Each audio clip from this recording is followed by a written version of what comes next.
Yo, what is going on, everyone? My name is Nick, or the Notorious Fantasy, and in today's video, we're going to be going in depth into my week number 8 wide receiver start or sit decisions for the 2023 fantasy football season. We're going to be going in depth through every single matchup of the week 8 slate from Thursday Night Football all the way until Monday Night Football, and I'll be telling you guys whether I think you should start or sit the receivers in every single matchup. But before we could get into things, I would like to ask that if you guys are new to the channel and you do end up enjoying today's video, that you please make sure to hit that subscribe button down below. And while you're down there, whether you are new to the channel or not, please make sure they do leave a like on today's video. It would help me out a ton. If you want to follow me on Twitter or X, please do so at NotoriousFantasy. So without further ado, let's get into my week number 8 wide receiver start or sit decisions for the 2023 fantasy football season. We begin with Thursday Night Football, the Tampa Bay Buccaneers at the Buffalo Bills. Now, the Buffalo Bills right now might be the most down bad team in the NFL. Now, this is a team that has Super Bowl aspirations, and they are flopping like a fish out of water right now. They lose to division rival the Patriots. They win a nail-biter against a Giants team that they probably should have lost to. And the game prior to that in London, they lose to the Jacksonville Jaguars. So while they're 1-2 in the last 3 games, essentially, they've lost 3 straight, right? The mind of Bills fans right now is wandering, and this is a good spot for the Bills to bounce back. But I still have my qualms here with the Bills offense. Now, despite the Buffalo Bills being down astronomical, and despite the fact that Josh Allen hasn't been able to consistently move the football effectively, Stefon Diggs has been a top 13 wide receiver in 5 straight games. And that is because that it feels like Stefon Diggs at points is the only motherfucker out there, because he's the only guy that Josh Allen is feeding the ball to. And it's great for Stefon Diggs' fantasy value, but it isn't working the best for the Buffalo Bills. But even if somehow this game goes belly up, right, the Buffalo Bills somehow get railroaded in this spot, Baker Mayfield goes nuclear, and the Bills have no answer, I still think that Stefon Diggs has the upside to be the number 1 wide receiver. This feels like the game where they turn it around, but I also thought that last week against the Patriots, the other Bills receivers like Gabe Davis. Now, Gabe Davis, before this kind of downward spiral of the Bills offense, was looking really solid, but he's finished outside the top 80 at the wide receiver position in back-to-back weeks. I love Gabe Davis, but until the Bills actually figure it out, I don't think you can trust him enough to start him. Deontay Hardy, one of the few other wide receivers that the Buffalo Bills use. If you can't trust Gabe, then you certainly cannot trust Deontay Hardy. For the Buccaneers, Mike Evans did have a bit of a cool-off period over the last 2 games, but he returned to form last week up against the Atlanta Falcons. The Buffalo Bills defense is 100% banged up, and not the same defense that we saw lock up my Miami Dolphins offense. So this team can't really stop a nosebleed at this point. They made Mac Jones look like prime Patrick Mahomes out there, so I trust Evans with supreme confidence as a start this week. Chris Godwin is currently dealing with a neck injury, and that is something to monitor all week long up to Thursday, as he could be limited come Thursday Night Football. But if he does play, I'm certainly not as confident in him as I am with Mike Evans, but it would be hard to believe that this game ends with Godwin completely sucking ass unless he is really that hurt. So based upon what I know right now, definitely starting Evans, Godwin, and Stefon Diggs. Trey Palmer, the other receiver for the Bucs, is a sit. He has shown flashes on the field, but isn't involved enough with so many good players on this offense. It's kind of like with Cade Otton, how you can't really trust them because they have Evans, Godwin, and Rachaad White. But if you threw Cade Otton on some other team, or you gave Trey Palmer more opportunities, I think he could truly shine. Next up, we move to the second game, beginning with the Sunday slate, the LA Rams at the Dallas Cowboys. Now, Cooper Kupp is an obvious start. I know, Nick, Cooper Kupp shit the bed last week, and he's the reason why I lost. I get it, right? Didn't have a great game, but prior to that, he was a top 12 receiver in back-to-back weeks. There is zero reason to sound the alarms here for Cooper Kupp. I am still starting him with supreme confidence. I get this isn't a wet dream matchup, right? This isn't a matchup that will make you salivate going up against the Dallas Cowboys, but at the end of the day, Cooper Kupp is that fucking good that it shouldn't matter. Puka Nacua was a top 5 receiver last week against the Steelers. Now, again, this is not the best matchup, but it would appear even with Cooper Kupp fully healthy that Nacua will be getting so much volume week in and week out that you just have to start him. Again, I am just as confident in Nacua as I am in Kupp. These are two guys that are must start regardless of the matchup, assuming that Stafford is able to stay healthy for the rest of the season. Knock on wood, we don't root for injuries. Now, Tutu Atwell did end up scoring a touchdown last week on one of his 2 targets, but with Kupp and Nacua there, you cannot start him. For the Dallas Cowboys, CeeDee Lamb finally showed up in what feels like the first time in forever. Like my name was goddamn Elsa from Frozen prior to the bye up against the Chargers with 7 receptions for 117 yards. Now, I think the Rams defense is a bit overrated. I wouldn't say that this is a team that's defense is bottom of the barrel or something like that. I would never say that, but definitely think the Rams defense isn't as ferocious as a lot of people probably think. I'm going to continue to start Lamb. I was starting him through the trials and tribulations all season. Something that does scare me is Dak Prescott's play, but ultimately Lamb should see enough targets to negate that. Brandon Cooks as well as Michael Gallup are going to be sits for me. Now, it seems like Cooks is the clear number 2 receiver on the Cowboys right now since Gallup couldn't even catch a goddamn cold, but I wouldn't start him with Dak being so inconsistent. And then, like I said with Cooks for Michael Gallup, this man just has fucking stone hands right now. Next up, we move to the cold like Minnesota Vikings at the Green Bay Packers. The Vikings upsetting the San Francisco 49ers in a big way on Monday Night Football. Justin Jefferson throwing the chain on Kirko chains at the end of the game, stating that he's a top 10 quarterback. Now, would I tell you that he's like a lock to be a top 10 quarterback in the NFL? Like, there's definitely some arguments to be made, but I don't think it's a crazy thing to say, right? I was on X, Twitter, that I finally got unbanned from. I was seeing people talk about how he's not, there's like no debate, he's not a top 10 quarterback, which I think is just a little crazy. Like, again, I'm not here to give the gawk 9,000 to Kirk Cousins, but I definitely think you can make an argument that he's a top 10 quarterback with, especially how inconsistent the quarterbacks have been in the NFL this season. So speaking of inconsistency, Jordan Love might have tricked us. He might have pulled the wool over our eyes, right? He starts off the season, Jordan love me tender, love me sweet, but recently it's been some tough love with Jordan Love, and that leads me to a point where up against the Vikings defense that I don't think is very good, a lot of people were just basically playing Brian Flores' skin flute after the game, saying he should be a head coach. As a Dolphins fan, I don't think so, but, you know, he's a good defensive mind. Jordan Love is in a slump. And with how shit Jordan Love looks, even against the Vikings defense, I just smacked my hand against the table. I don't trust Watson one bit, and I love Watson, but it feels like Love's holding him back. Jaden Reed scored one of the coolest touchdowns of all time on Sunday with the ball bouncing directly off of Dobbs' hands. It was like a fucking volleyball play, and it landed perfectly in the midst of Reed. It was cool. It was fun. It was a highlight you'll probably see at the end of the season, but Jaden Reed's a sit. Romeo Dobbs finished well on Sunday due to a touchdown, but again, I just can't start a Packers wide receiver right now with how down bad Jordan Love looks. Now, I hope he gets out the slump because I think Christian Watson is an excellent receiver, but right now, again, I just don't trust it. Even against a Vikings defense that I don't view to be that good. I know they looked like the fucking 85 Bears against the Big Cock Brock-led 49ers offense, but I don't think that's going to be the case going forward.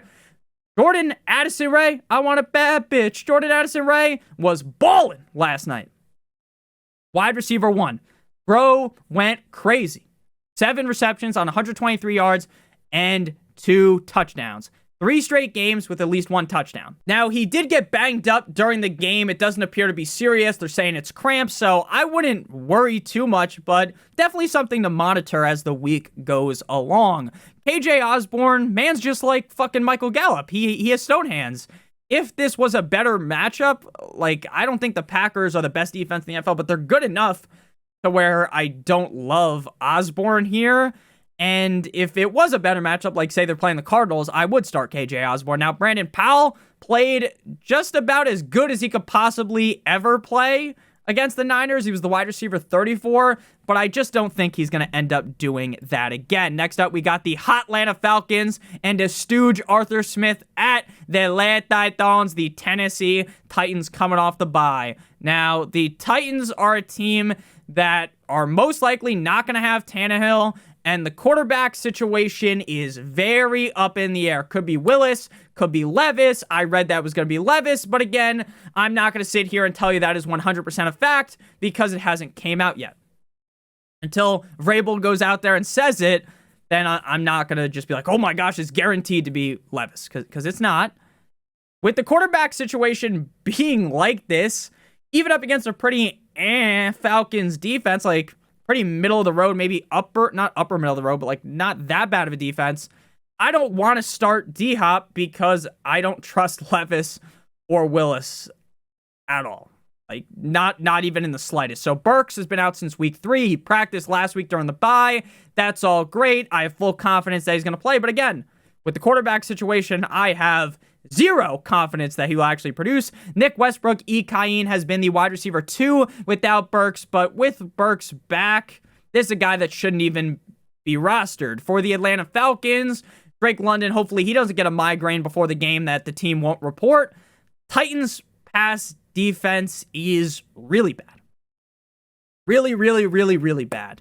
And even I think I could go out there and catch a pass against him. London has played quite well over the last 3 games, so I will continue to roll him out. Now, again, Ritter went from throwing a million interceptions last week. He was just fumbling the ball a gazillion times. But even though Ritter's not that great, again, you don't need Mahomes or like Tom Brady or something to beat this Titans defense, right? So Ritter's going to feed London enough for him to be good. Mac Hollins, to me, Ritter really only throws the ball to London and Jonnu Smith and Kyle Pitts, so you can't start any of the other receivers. Van Jefferson's one of those guys that's like the big play receiver, the speedy receiver, that I'm calling it one game this season, this man's going to get like a top 5 finish at receiver. He's going to get like 4 targets, 2 catches, 150 yards, and 2 touchdowns. But you're never really going to know when that's actually going to happen. And again, you can't trust Desmond Ridder. Next up, we got the New Orleans Saints at the Indianapolis Colts. Here, we got a team that lost because of a drop from Foster Moreau. In reality, that's not really why they lost. They lost because Derek Carr's not that good. And the Colts got butt-fucked by the refs. Chris Olave was arrested last night for reckless driving and should be out of custody soon. And if he's not out soon, he's probably out now as we speak. Just haven't seen anything yet to confirm that. Apparently, if you play with Derek Carr long enough, you turn into a fucking NASCAR driver. Derek Carr absolutely reeks to high heaven. But he is good enough to know, hey, let's just throw the ball to Olave 10 plus times. He has been a top 24 receiver in back-to-back weeks. And assuming he doesn't get suspended by the league or something, which I don't think will actually happen, this could be a barn burner. Gardner Minshew versus Derek Carr. This could be a higher scoring game, and that could lead to the best game for Olave this season. Michael Thomas, I'll give him his credit, had a good game last week against Jacksonville, scored that touchdown. But with Derek Carr, the touchdowns are far and few in between, right? This isn't something that's going to be happening at a regular basis. And while I was a big fan of Michael Thomas entering into the season, I just don't think you could start him. Rashid Shaheed is one of those guys that we just kind of talked about when we were talking about the Falcons receiver Van Jefferson, formerly of the Rams, who every once in a while, the guy's just going to go nuclear, right? We haven't seen it in a while, but it's bound to happen eventually. But again, you can't really trust it at all. Again, with Derek Carr, if you have enjoyed today's video thus far, we're going to keep going, obviously. Hit that like button, hit that subscribe button down below if you are new. For the Colts, Josh Downs was the wide receiver 4 last week, and Gardner Minshew loves to throw this guy the ball. Now, he is a low-tier start, so there are some players that I want to talk about later that are kind of on the fringe of being sits, right? They're just barely sits, right? You could make the argument to start him. Josh Downs would be one of those guys that, like, you might want to nix potentially off. And again, the Saints defense is good enough to like maybe fluster Minshew enough for Downs to kind of potentially shit the bed. Michael Pittman Jr. has had back-to-back weeks inside the top 16. I'm going to give Gardner some credit, though. He's been cooking. And I gave the Saints defense some credit, but they haven't looked as good as I thought that they would be. I'm definitely more confident in Michael Pittman compared to Josh Downs. Alec Pierce with Downs and Pittman popping off at the party, it's just led to Pierce being just relegated into irrelevancy. Next up, we move to the Patriots at the Miami Dolphins. A must-win game for the Dolphins. Dolphins' offensive line is banged up, beaten, and battered. Win on the IR. Probably no Connor Williams. Going to have to deal with the Eichenberg Express yet again. And no Teron Armstead. But I'm not an excuse guy. And as a Dolphins fan, we need to go in there and fucking flip the tables over, run shit here. We need to beat down the Patriots. Tyreek Hill has been a top 3 receiver in 3 straight games. This motherfucker, I try not to curse so much, but he's that good. He almost has 1,000 receiving yards already, and it's week 8. By the end of this game, he might be over 1,000 yards. He did have a down spot against the Patriots last time out, but that was a much more pumped out chest version of the Patriots defense, right? They're hurt. Tyreek's a must start every week. I think he looks way better than he looked against the Patriots the first time these two teams played on Sunday Night Football earlier on in the season. Jalen waddled away, waddle, till the very next day, got banged up against the Eagles and is dealing with some back issues. But that should not be an issue for this week's game. Now, he didn't play the best against the Eagles, but again, he missed part of the game. He was banged up clearly. So I'm not going to just throw stones and get pissed off about Waddle. He has looked much better these last 3 games, though, compared to the start of the season. So I got to play Waddle in this spot. And soon enough, Waddle's just going to have that gigundous game where he takes a deuce on your opponent's chest. Braxton Berrios, now they've got Cedric Wilson, Robbie Anderson, Chase Claypool, all guys that could be out there any given Sunday. So Berrios was never even start worthy when they didn't have Chase Claypool. But now with the other guys that are just going to mix in, it's really just not worth it to start Braxton Berrios. For the Patriots, Kendrick Bourne has been on fire over the last 2 games. Well, I feel like Mac Jones will come back down to earth, and I think the Dolphins defense really showed out against the Eagles. Mac Jones is really the reason why I would not start him.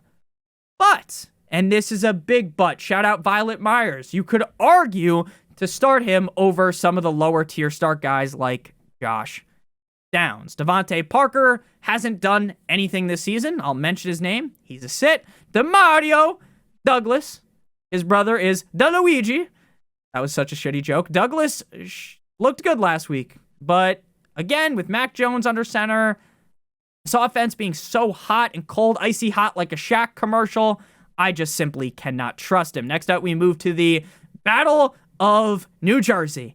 The New York Jumbo Jets at the New York Football Giants in MetLife. A true home game for both teams. Probably going to be 50-50 split crowd. Probably more Jets fans, you would think, though, because the Jets are just a better team. But you never know. The Giants do have a rabid fan base.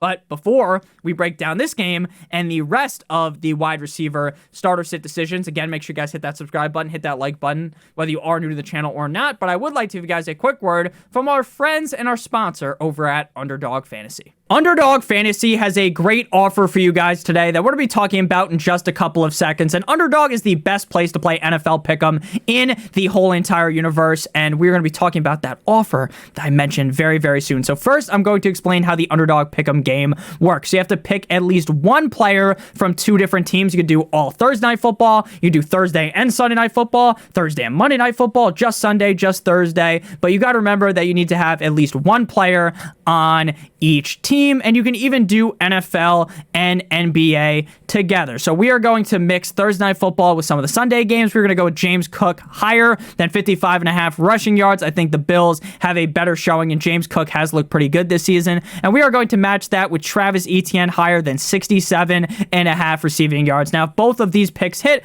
we will get 3 times our entry fee. If we do 3 picks, it's 6 times, 4 picks is 10 times, and 5 picks is 20 times your entry fee. Now, if you are new to Underdog Fantasy and live in one of these states on your screen right now, you'll get a first match deposit bonus of up to $100. So if you use promo code Notorious or click on the link in the video description, if you deposit $100, they give you an additional $100, 50 additional $50, 25 additional $25. The minimum deposit on Underdog is $10. If you have a gambling problem, please make sure that you call 1-800-GAMBLER.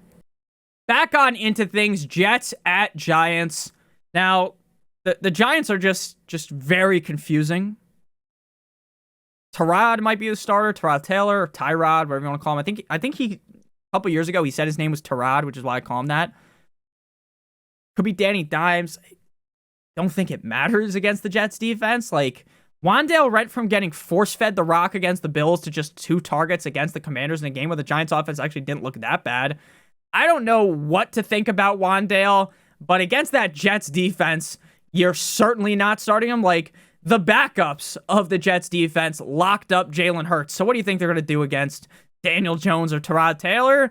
Darius Slayton, these Giants receivers are just too inconsistent to trust again against the Jets defense. I get A.J. Brown had a good game against the Jets defense, but it's night and day between A.J. Brown and like Wan'Dale Robinson, Darius Slayton, and Jalen Hyatt. Hyatt, to me, looks like he will develop into a big play wide receiver in the NFL level, but again, against the Jets, I'm just not taking that shot. So sit all the G-men receivers. For the Jets, Garrett Wilson is the guy that I would start. Wide receiver 16 prior to the bye week against the Eagles. Much better spot here against the Giants. He is, to me, though, more of a fringe start because Zach Wilson is so inconsistent, but he should get enough volume to be start-worthy. So even if he doesn't, hit that high point total like we would like, he should still be fine again against the Giants defense. Next up, we move to the Jacksonville Jaguars at the Pittsburgh Steelers. Now, I know what people might be thinking, Nick, do I cut Calvin Ridley? Nick, Calvin Ridley just bent me over the table without a use of lube. Nick, I can't take it anymore with Calvin Ridley. And I get it. I was a Calvin Ridley truther in the offseason. I was singing the Calvin Ridley fucking gospel all offseason. I looked so right at the beginning of the season. Then there's parts where I've looked wrong. There's parts where he's looked good. He has just been very inconsistent, very unpredictable. For me, he is too talented to sit. But he's not going to be ranked very highly in my rankings this week, right? I could talk about how he's too good to sit, but at the same time, I can't just rank him as like a top 12 guy. Well, I think he has that upside. He has the upside to be the number 1 receiver against the Steelers offense. I just don't feel confident enough in him to rank him highly. Now, Christian Kirk, he's been like the polar opposite. Outside that week 1 game, he's been uber consistent since week 2.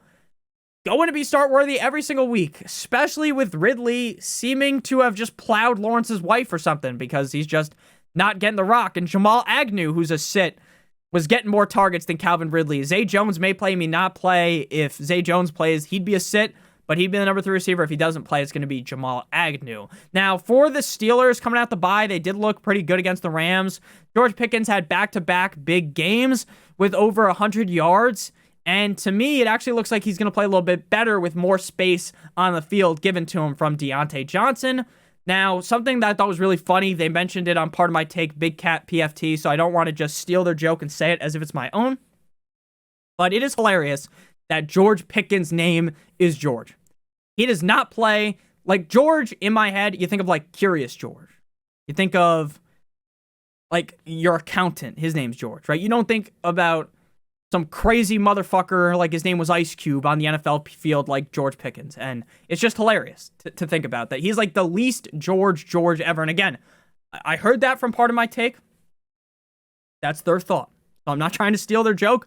I'm just reciting it again because I thought it was funny. Okay, so I MLA cited their joke, so they get all the credit. Deontay Johnson played well as a top 14 receiver. I like Johnson. Pause. This week, but both him and Pickens aren't like the most amazing starts to me up against this Jacksonville Jaguars defense. I just realized that my hoodie this whole time only had 1 string hanging down. Allen Robinson with Deontay Johnson back. Robinson will not see very many targets, so you got to sit him. So I'm starting Kirk with supreme confidence. Calvin Ridley's just playing in my lineup because he's so good. Like, you kind of just have to play him, but I am worried. Jamal Agnew, clear sit. Pickens, Deontay Johnson, they're like decent plays, like not guys that I'm banging the drum for, but I would start. And then I just realized I had Jahan Dotson on the graphic, so I apologize. There's always going to be someone like, Nick, you fucked the graphic up somehow, you jackass. How did you mess that up? Sorry. It's meant to be Allen Robinson.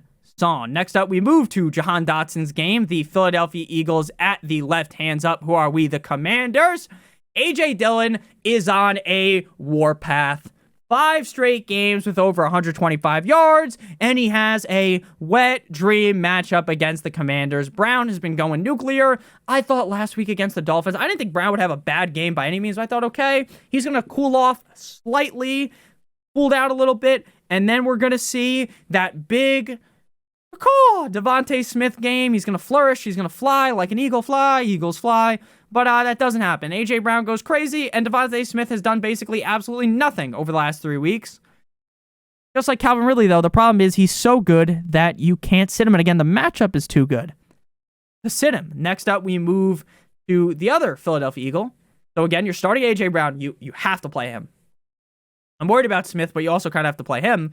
Olamide Zaccheaus is the wide receiver 3. They also have Julio, but Julio had like 1 catch. It was kind of sick to see Julio out there in the Kelly Green jerseys, but let's be honest. We know Julio Jones at this point, his career's washed now. I hope he has like some big game in the playoffs or something. That would be really cool because I've always been a huge Julio Jones fan. I think most football fans are. That guy was one of the best receivers, if not the best receiver in the NFL for a while in the 2010s. He's amazing, but he was amazing. At this point in his career, it's kind of just, it's Jover, as the kids would say. For the Commanders, even with Sam Howell looking completely limp dick last week, we saw McLaurin get it done. He was a top 14 receiver against the Eagles earlier in the season in Philly.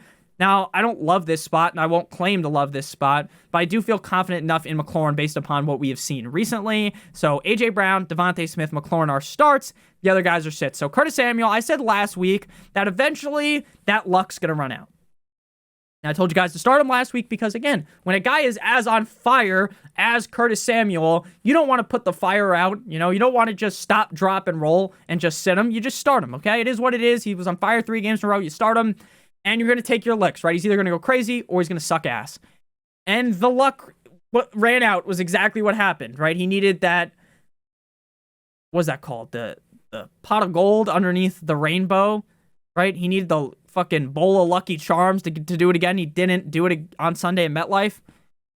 But now that he's running cold, I just sit him. Like, it's really that simple. When a guy's on fire, you just keep starting him. If they cool off, you sit him, right? Jahan Dotson did look good on Sunday, but it didn't really turn into a huge day for fantasy. He has only had 1 game inside the top 30 this season. Honestly, he shouldn't be rostered. I was a huge Jahan Dotson guy in the offseason. He is a first-round NFL draft pick. I still think he's good, but he's shown nothing this season to be worthy of being rostered. Definitely not worthy of being started. Next up, we got the Houston Texans at the Carolina Panthers.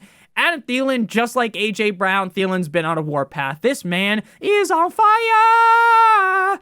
Like my name was Adele. In his last 5 games, he's been a top 20 receiver every single week with 3 games, trace games, inside of the top 4. Straight up dominant like Joey Chestnuts in the hot dog eating contest. Adam Thielen, crazy enough in the year 2023, with the Panthers no less, is a must-start receiver. Now, the other Panthers, they've got DJ Chark, baby Chark, and Jonathan Mingo. Now, with Thielen getting so many targets, Mingo and Chark are impossible to start. Now, I think we've already seen it this season. Like, one of them is going to pop off, right? A nice champagne bottle. But you're never going to really know when it's going to happen, so you can't start him. Nico Cousin, let's go bowling. Nico Collins is a start. Now, he's been a tad cold, a bit lukewarm over the last 2 games, but coming out the bye against a putrid, you smell it. You can smell the Panthers defense through the screen. Against that bad Panthers D, I think this should be a great spot for Nico Collins, again, coming out the bye. Tank Dell missed week 6 prior to the bye with a concussion, but I assume he is going to be out there on Sunday. He is another guy that is on the brink of being a start, but just missed the cut. Huge upside, but there's not a guarantee in this offense that the targets are going to come his way, especially with how Dalton Schultz has kind of sprouted like a beautiful butterfly. As of recently, Bobby Trees, Robert Woods, the other Texans receiver, with Dell, the computer man, back, I don't think Woods will see enough targets to even be considered worthy of a start. Next up, we got the Cleveland Browns at the Seattle Seahawks. No idea what's wrong with Deshaun Watson. Maybe his pussy hurts, like that Kevin Hart joke. Oh, my pussy hurts. I don't know if anyone's ever seen that. That's like a joke from Kevin Hart. Another joke I've stolen. I'm like, oh, who's that female comedian that steals jokes? Can't even think about it. I not like I can't think about it. I don't know. I don't remember. Was it? I don't even want to guess because then people will be like, Nick, you fucking idiot. It's the wrong female comedian, you cocksucker. Right? So, just going to let that joke die.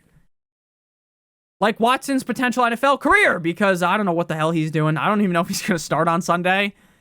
Amari Cooper had 8 targets last week, but it didn't turn into anything. With Watson shit the bed and potentially missing again, Cooper enters the range of the wide receiver that is so talented that you have to start him, but it feels so gross that he can't be ranked highly. He's like Devontae Smith.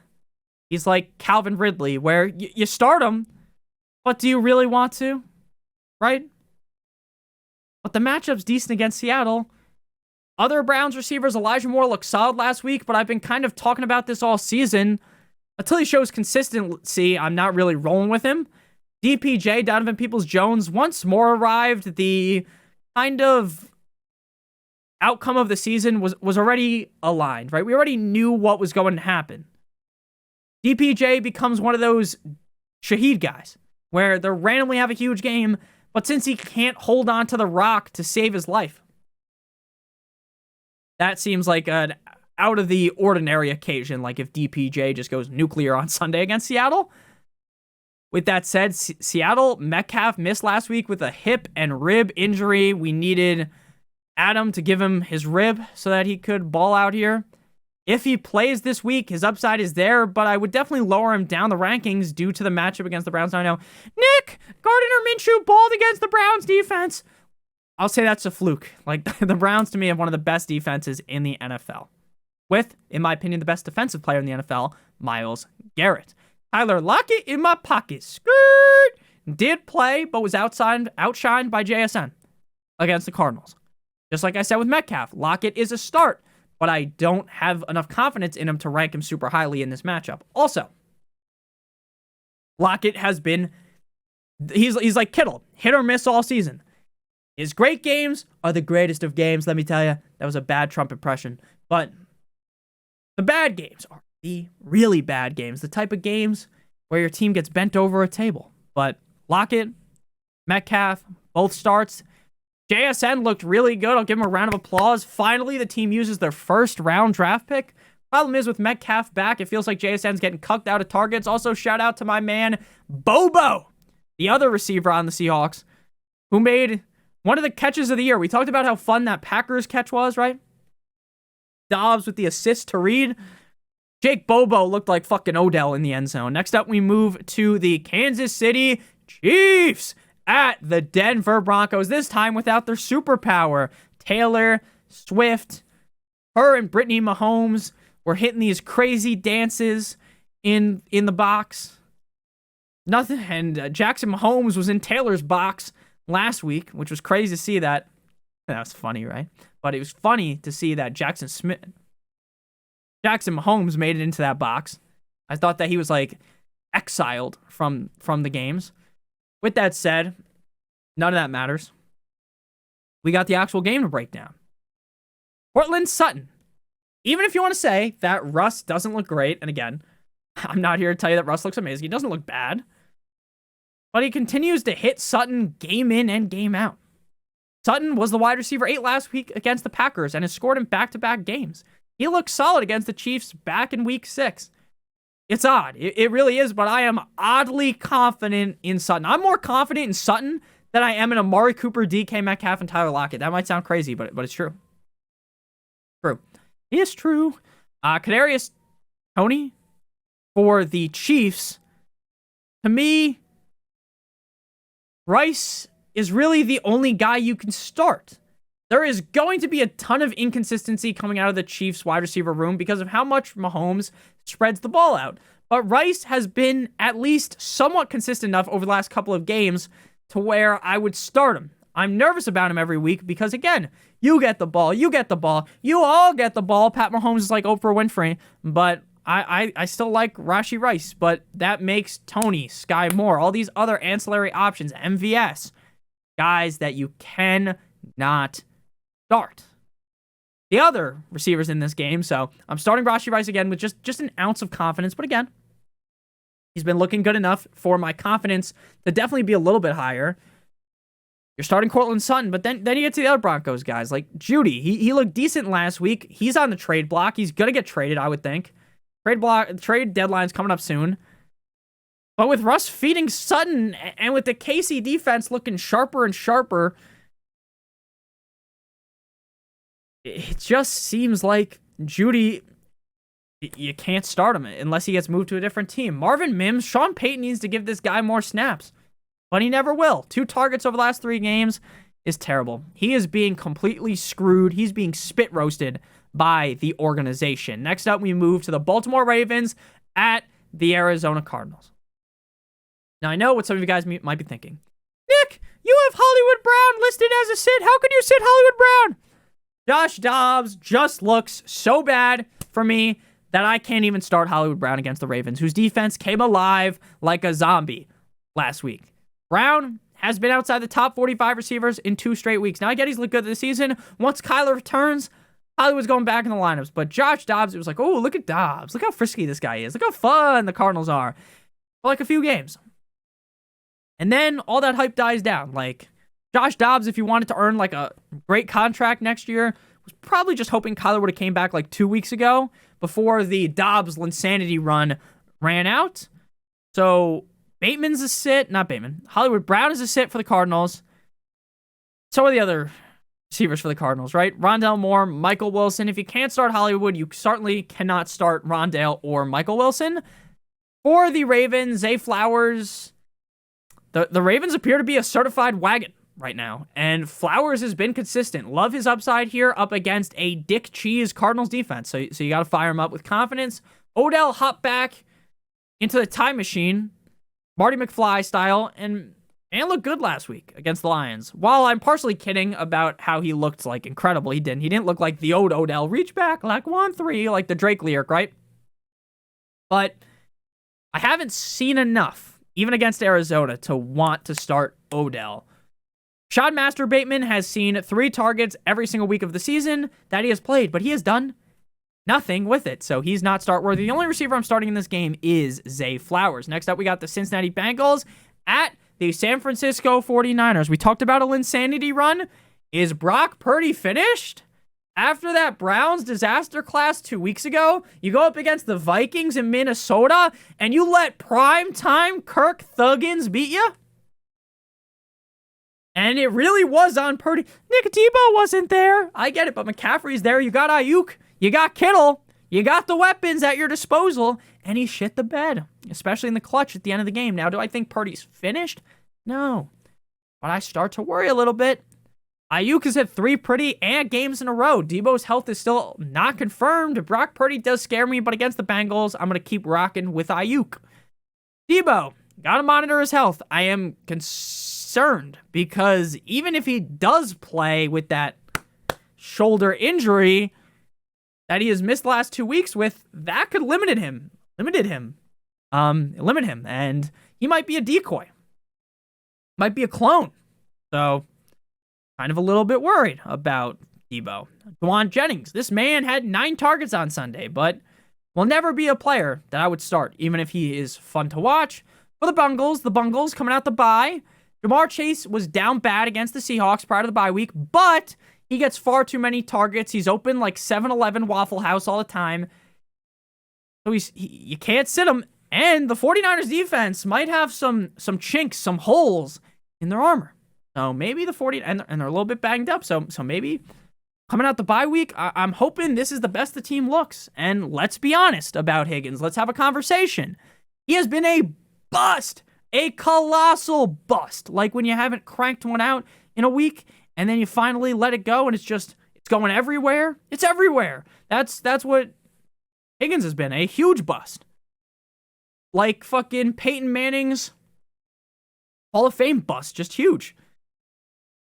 But for me, I just feel like coming out the bye, the team's got to look better.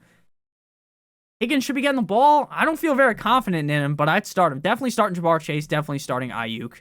And then Tyler, Boyd showed up against the Seahawks as the wide receiver 17, but with Chase and Higgins healthy, it is not worth taking that shot on Boyd. Next up, we got the Chicago Bears at the LA Chargers for you waited all day for Sunday night. Tyson Bagent at Justin Herbert, the pervert. Justin Herbert is not clutch at all. Justin Herbert, everyone talks about how clutch he is. Where's that clutch gene against the Dolphins? Where was it against? Who else did he choke against? Choked against the Chiefs. He choked the week prior against Dallas. Where is that clutch gene that everyone keeps talking about? It's not there. Not there. Now, again, I'm not here to just dance on the grave of Herbert, hit the fucking gritty like my name was Mike Gesicki, or even say that he's like a bad quarterback, because he's not. Right? Like, so many teams would suck on a fat schlong to get Justin Herbert as their starting quarterback. But with how these Herbert fans are gawking on his Johnson, he's not clutch. He's not. But you don't need to be clutch against the Bears. Keenan Allen, down game last week against the Chiefs, but there's really no need to panic in a clear bounce-back spot against a shit Bears defense. Nick, the Bears defense looked great against Brian Hoyer last week. Well, Brian Hoyer sucks donkey cock. Joshua Palmer, while Allen struggled last week, Palmer actually played really good. 130 yards and 5 catches. I don't think he'll do it again this week, but it's certainly possible against the Bears. Quentin Johnston, this man has gotten two targets in back-to-back games coming out the bye. You would think coming out the bye, you would try to scheme up some plays for the guy you drafted in the first round of the NFL draft. For a guy that a lot of people really like, myself included. Brandon Staley is a buffoon. He's an idiot. With that said, yeah, you're starting Allen, you're sitting Johnston, you're playing Palmer. For the Bears, DJ Moore's a start. Now, last week, I said this. The upside of Moore is hurt by Fields not being there. But Bagent should be good enough to throw him the ball a bunch. Now, will that result in a top-of-the-charts, back-in-your-heart type of game? Where he's like a top 3 receiver? Probably not, right? Last week against the Raiders, he was the wide receiver 21. But maybe if Foreman gives one of those touches to Moore up against a not-so-great Chargers defense, I think Moore should still have a decent game, so I would start him. Darnell, here comes the Mooney. Even with Bagent not looking half bad and the matchup being solid against LA, I would just stay clear away from the other Bears receivers not named. Wiki, DJ Moore, and that includes Tyler Scott. Next up, we move to the final game here, the Las Vegas Raiders at the Detroit Lions. The Viva Las Vegas Raiders. Now, Devontae Adams has had this Monday Night Football, obviously, because it came after Sunday Night Football, 3 straight down games in a row. But I will note last week, Chicago wasn't as bad as I thought they would be. Wide receiver 25 with 12 targets, 7 receptions, and 57 yards. Again, nothing to write home about, right? Like your, what is that old meme, like Sergeant Luck or whatever, where he was like back in the Civil War writing to his mom. If anyone gets that, that's like an old school joke. I don't know what his name, it was like Captain Luck, whatever it was. I'm not really worried about Adams. I just gotta hope Jimmy G-Spot, Jimmy Guap plays. Jacoby Myers has had 3 straight games inside the top 14. Not the best matchup here, but he has played so well, you just gotta keep rolling him out there. Trey Tucker, you don't want to be playing the wide receiver 3 on the Raiders. And it's telling that I'm listing Tucker as the number 3 receiver over Hunter Renfrow. What is happening to him? He's just irrelevant. Amon-Ra St. Brown, despite the Lions getting absolutely spanked, the Sun God had 13 receptions for over 100 yards, back-to-back games inside the top 6, clear bounce-back spot for the Lions, and a great spot for St. Brown against the Raiders.